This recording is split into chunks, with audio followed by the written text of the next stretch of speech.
साधारण 1920च्या आसपास, पण 1948 पर्यंत बाबासाहेबांनी आपलं संविधान तयार केलं. संविधान त्यांनी आपल्याला दिलं. म्हणजे त्या संविधानामध्ये खऱ्या अर्थाने असं संविधान आहे ते की लोकांसाठी अर्पण केलेलं संविधान आहे. म्हणजेच त्याचा अर्थ काय होतोय की आपल्यामध्ये लोकशाही आहे. लोकशाही ही आपल्या संविधानावर अवलंबून असते आणि त्याच्यामुळे आज आपण इथं आपल्या एकमेकांशी संवाद इथं साधू शकतो. तुम्ही इथं या मिरजकर पेटीला इथं बसू शकताय आणि मी तुमच्याशी बोलू शकतोय. कदाचित हे संविधान असतं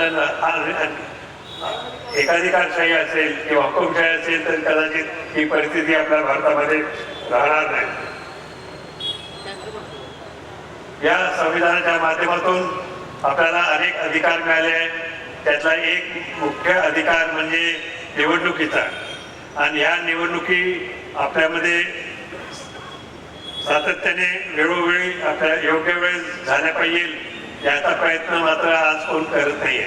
किरकोळ कारण दाखवून, किरकोळ कारण सांगून या जसं कोल्हापूर महानगरपालिकेच्या निवडणुका असो किंवा पुणे महानगरपालिका किंवा कुठल्याही महाराष्ट्रातल्या त्या सगळ्या निवडणुका किरकोळ कारणास्तव त्यांनी पुढे ढकलल्या. किरकोळ कारणास्तव म्हणजे प्रत्येक कोर्टाचं काहीतरी हे करून कारण सांगून त्याच्यावर लक्ष न देता त्याच्यावर पर्याय न काढता त्यांनी याचा पुढे ढकलायचे चालू केलेलं आहे. कदाचित अशी वेळ येऊ शकते पुढे मागं की आपलं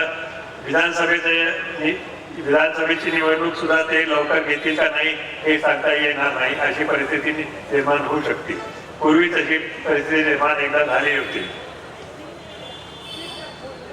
अशा तऱ्हेने आपल्याला जे आज आपण सगळे गोळा झालोय ते प्रथम आपल्याला ठरवायचं आहे की आपल्याला लोकशाही पाहिलं आहे का हुकुमशाही पाहिलं आहे. तर मला असं वाटतं की आपण जे सर्व इथं उपस्थित आहात त्यांना सर्वांना लोकशाही पाहिलं आहे. बोला, लोकशाही पाहिलंय काय?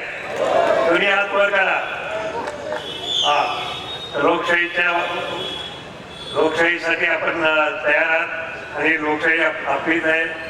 आपल्या जनतेची शाही म्हणजेच लोकशाही आणि जनतेच्या पासूनच आज या कॅपेला मला उमेदवारी मिळालेली आहे आणि उमेदवारी जनतेची म्हणून मी आज आपल्यापुढे आज इथं उभा होतो.